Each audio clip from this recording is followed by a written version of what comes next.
It's a Sunday morning as I record this, and I'm haunted as ever each Sunday morning by the words of Neil Oliver on GB News. He has a programme I think it's 6 o'clock on GB News. I don't have a television, fortunately, so I don't get all the other stuff that's often sent down to me.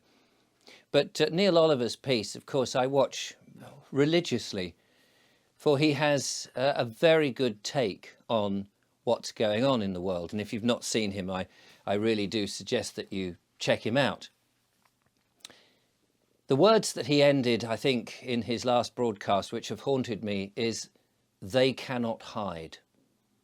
And that is the theme of this little monologue, my little humble monologue to you.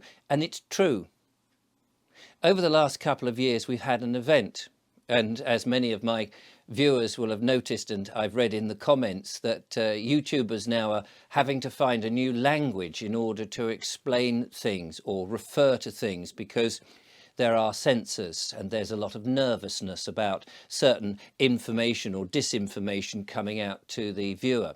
And again, I just want to reassure the censors out there, this is purely an opinion. I'm sharing an opinion, and that is all it is. But I hope that we do think about the last 2 years and think about the elephant, the big, fat elephant that's been growing ever more larger in the living rooms of everybody, particularly the politicians and the newsrooms. The elephant that has grown so big now and is difficult to get around, difficult to hide. It's made to look invisible. But you see broadcasters and politicians stumbling, desperately trying to get around this elephant, avoid looking at it or being whacked by its trunk. And the elephant, of course, is the truth of what's going on, the things that we are talking about in the privacy of our own home, in those pubs that haven't been closed down during the last 2 years, when a rather nasty event took place which prevented people from going into them and their business dropped dramatically.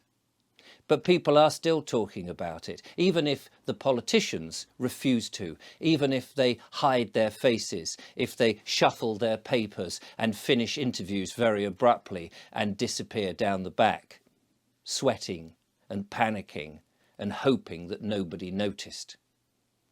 The thing is, we have noticed. We've noticed shamefully how quiet the MPs and the broadcasters or members of authority have been. We've noticed extremely well how terribly silent they are on this one subject, the subject that clearly they have been told they must not say anything, or perhaps their reputation will be taken away from them, their income, their pension, all the monies that they have managed to acquire, that their career will be removed.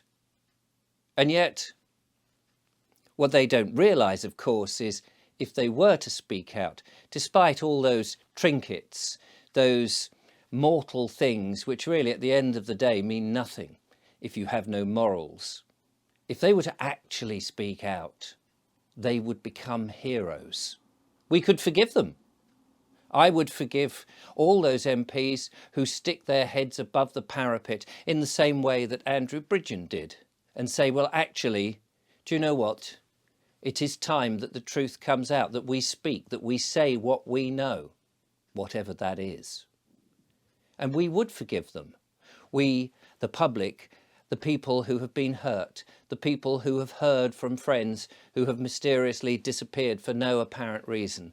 We would give them the opportunity to save face, to say, it's okay that you were wrong because now you're doing the right thing.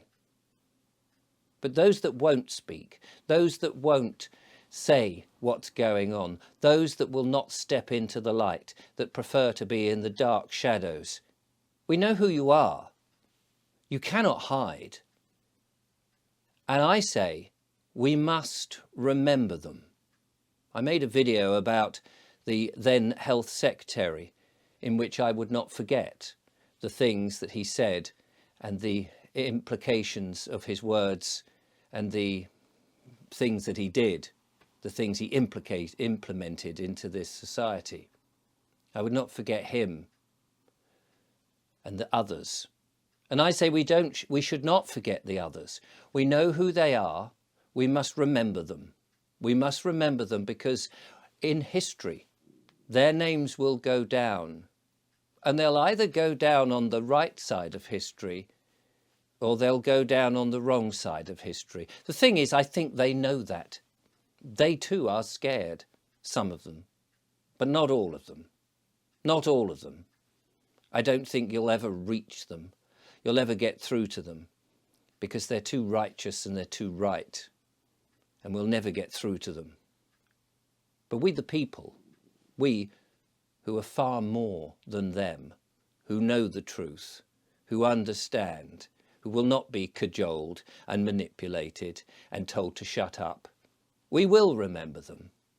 For like Neil Oliver said, they cannot hide.